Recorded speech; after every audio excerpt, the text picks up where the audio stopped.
Nang dumating na si Jesus doon sa bahay ni Marcos, binati niyang tibobos ng buong galang na puspos ang katoto ni Atirog. Nasubukan mo na bang bumasa ng pasyon?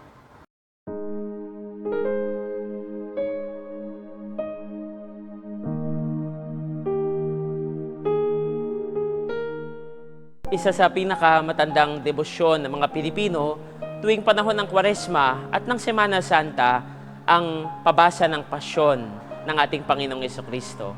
Sa iba't ibang mga simbahan, kahit mga kapilya, tahanan o mga komunidad, ay maririnig natin na sama-samang umaawit ang lahat ng pasyon. Ang pasyon ay galing sa salitang Latin na passio, nang ibig sabihin ay pagpapakasakit o paghihirap.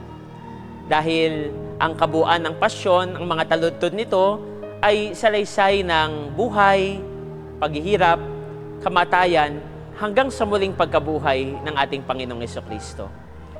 Nagsimula ang pasyon noong panahon ng mga Kastila. Ginawa nila itong paraan upang sa madaling pamamaraan, gaya ng pag-awit, ay maibahagi nila ang pananampalataya at maturuan ang mga Pilipino ukol sa buhay, hirap, at ang pagkabuhay ng ating Panginoong Jesucristo. Noong taong 1703 hanggang 1704 ay isinulat at nilimbag ni Gaspar Aquino de Belen, isang manunula at isang tagapaglimbag, ang unang sipi ng pasyong mahal ng ating Panginoong Jesucristo. Ngunit ang ginagamit natin sa kasalukuyan, itong pasyon na ito na naririto sa harap, ito ay tinatawag na pasyong pilapil na nabuo 100 taon pagkatapos noon, noong 1814. Patuloy yung napakagandang debosyon na ito na sumasariwa sa malalim nating pananampalataya sa panahon na ito ng Kwaresma. Ang pagbasa ng pasyon ay natatangi at kakaiba sapagkat ito ay 20 hanggang 30 oras na pag-awit ng tuloy-tuloy, no? Kaya magdamagan itong pag-awit ng mga taludtod, minsan ay salit-salit, minsan ay grupo-grupo yung umaawit ng mga taludtod ng pasyon.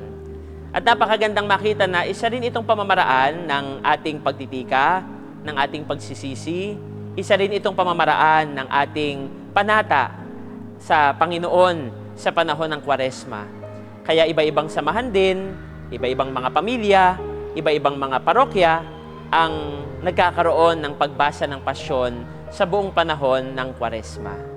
Isa sa mga maaaring dulot din ito ay yung pagsasama-sama o yung pagtitipon-tipon ng mga komunidad. Napakaganda makita na pagkatapos ng pagbasa ng pasyon ay nagsasama-sama yung komunidad. Sama-samang nagninilay. Dahil ang pasyon naman talaga ay pagdarasal. Ang pasyon naman talaga ay pananalangin.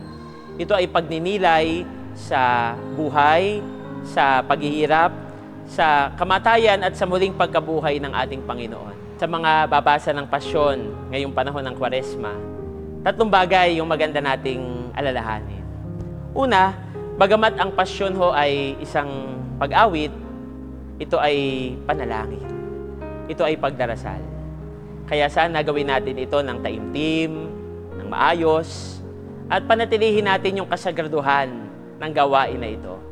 Sa mga babasa, sana wag nating gawing biro yung pasyon. Wag gawin nating biro yung tono na ginagamit natin.